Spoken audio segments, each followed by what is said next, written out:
Good morning, everybody. I say good morning, everybody, but some of you are probably still asleep. I have to do this real quick. My wife's probably wondering, where are you? Oh my gosh, we emptied like two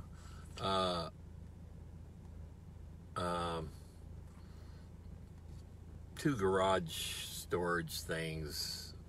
Good morning, Cynthia. Hey, Lynn. Hey, Russ. Boy, you guys are early birds. Angie.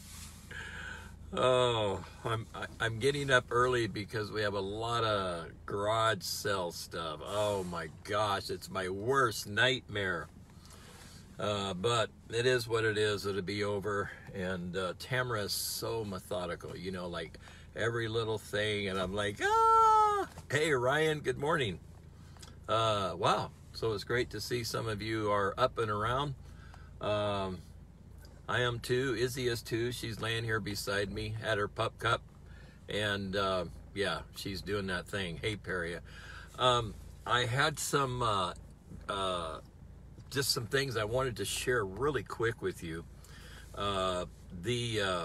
If you haven't checked out the video that I did prior about the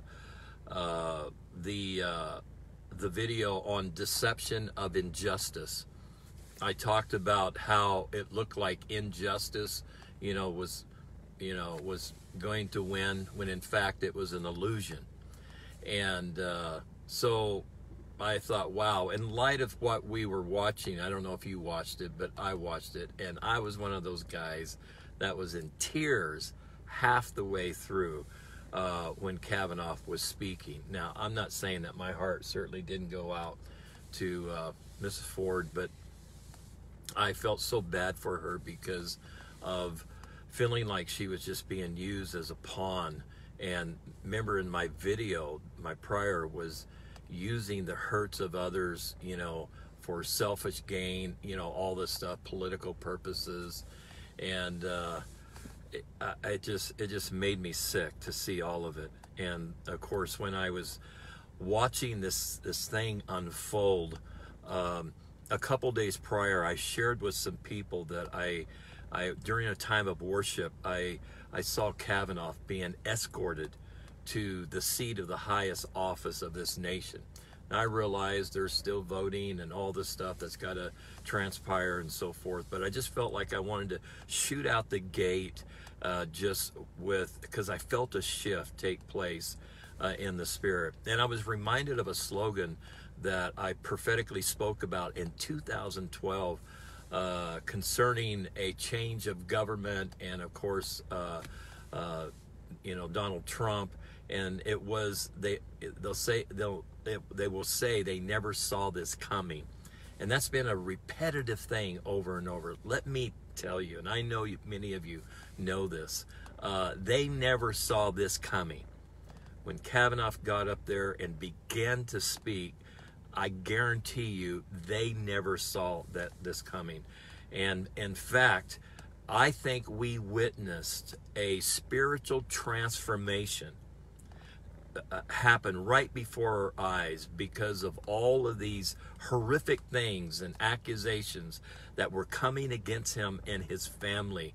There was something in the spirit that happened, and what you witnessed was the lion coming into the before the Senate.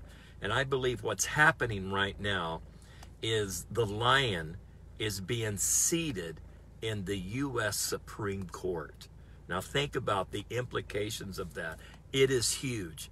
I know we have other great justice in there, but I'm telling you, I have a sense that the lion is being seated in the highest court of this nation.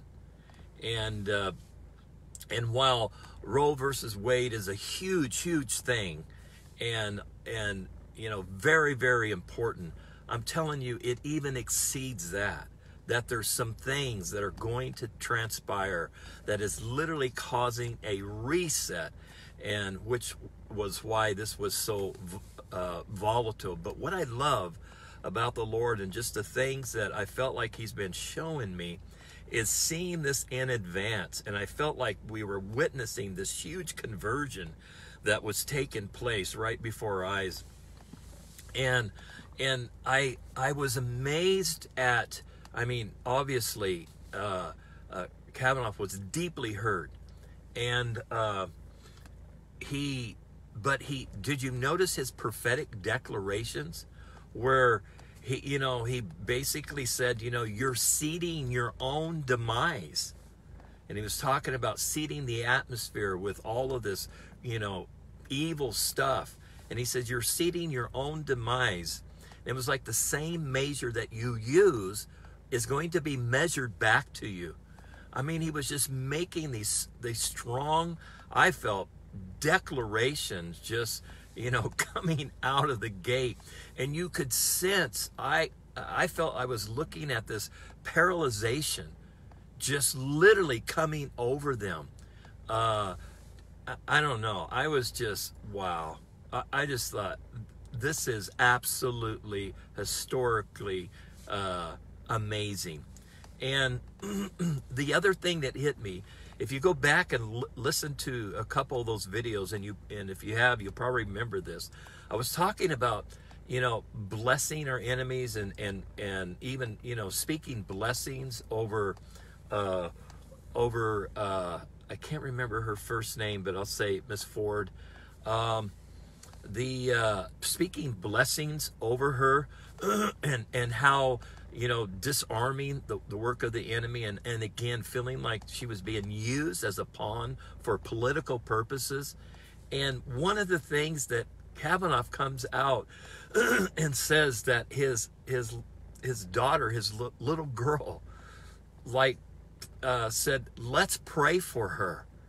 And I thought, oh my gosh, talking about disarming the power of your enemy with blessing. I'm telling you, to me, that was epic. It was like there was this outrage toward all these other pieces that were going on. But it just gave me that sense of, I know people were thinking that, she was just,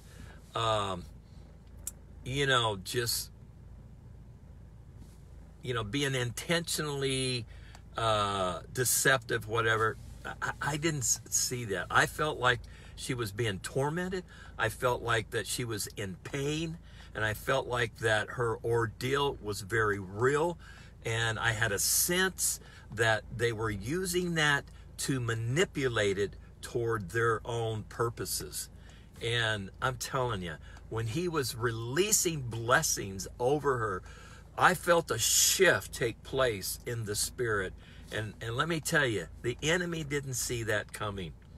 And just the confrontation of confronting evil just in the midst of it all, those that were being intentionally evil. I'm telling you, Tamara and I were like, this is just crazy.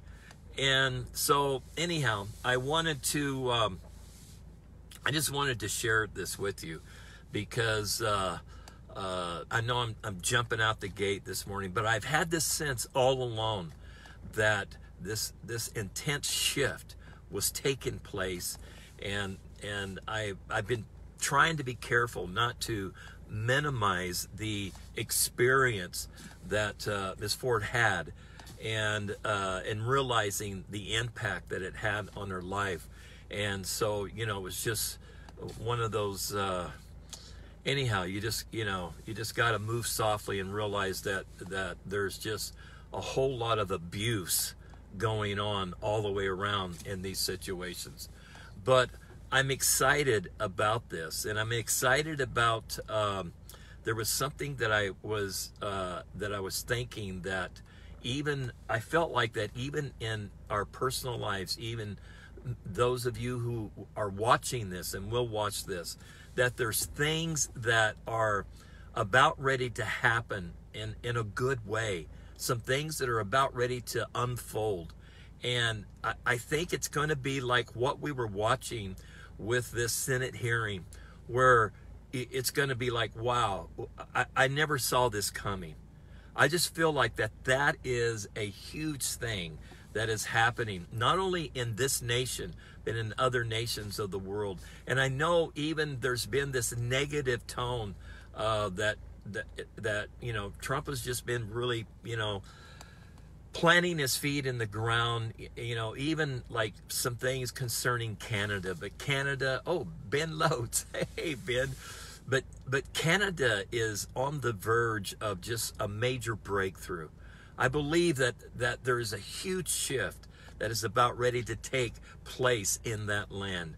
And they'll say the same thing. They never saw it coming. And right now it looks intense in the sense of all of these other pieces that look so negative. But I'm telling you, there's a shift in government in many nations of the world. Something is happening in the spirit. Something is happening in your personal lives. Something is going on to where we are accelerating, elevating into this next place. I'm telling you, I believe in a glorious future. I believe in a generation that is creating a future outcome according to the intentions of God.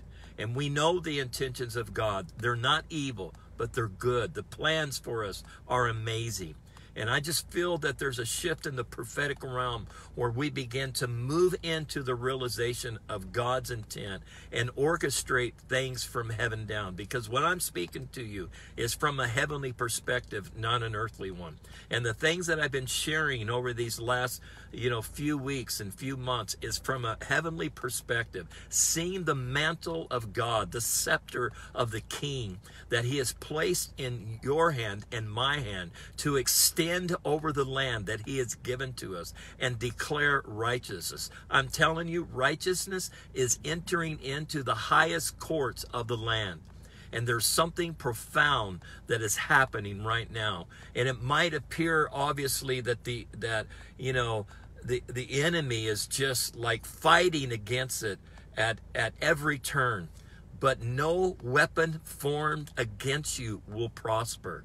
And I just want to release that to you right now. No weapon formed against you will prosper. I just believe that as a promise of God. I've been in moments and been in times where it felt like my back was up against the wall and there was no way out, where it seemed like things were just crashing down on me. And I felt like the Lord gave me revelation of that word again. No weapon formed against you will prosper. And so I believe that we are coming into a revelation, a manifestation of the prosperity of heaven that is already in us. And so even as on behalf of the U.S. right now, I know there's still voting that obviously has to go on. But I'm encouraging you to not wonder if it's going to happen, but to become a co-creator with what is happening, speaking into the intent of God for this land and other nations of the world, because this is a national this is a national move of God, not just one nation, but many nations coming up the mountain of the Lord and entering into a place of revelation of the love of God that we have never seen before. And we get to participate. We get to co-create the future. We get to carve out the intent and desire of God for His people. And we're doing it from being seated out of a place of rest, not anguish, not torment. I know some of you are dealing with some intense things in your life, but I want you to know that God is inviting you to enter into this place of rest and rebuke the spirit of torment and bring it under your feet, because you're not being demoted, but you're being promoted to a higher revelation, a higher reality of your enthronement in the kingdom of God. So I think that prophetically, the greatest thing that we could do right now as a corporate people is to celebrate a glorious outcome. Is to celebrate the glorious outcome. And like the days of Joshua, watch the walls come tumbling down. I'm telling you, we were watching them last night. I was watching them come down. I was seeing passion. I was seeing compassion all of a sudden rising up right before our eyes in the face of the enemy. And something struck me, and I know this kind of would be a nerve with some people, but something struck me. And I've said this before, we got to get delivered from a left and right mentality. Don't let people stoop you into that mentality, because you will not be able to influence what they would say is the left side, the negative side, the evil side. We got to start releasing blessing over them. In fact, I felt like there needed to be a left movement where we begin to release blessing over them. So there is a clarity of God's love that begins to overshadow their circumstances, their hurt, their pain, whatever it is that is driving them to be contrary to the will and desire of God. I'm telling you, Paul thought he was doing something righteous. He thought he was doing something great on behalf of the government, only to discover that when his eyes were opened, he was totally contrary to the will of God. That's why we need to bless the enemy. We need to bless those that appear to be the enemy. But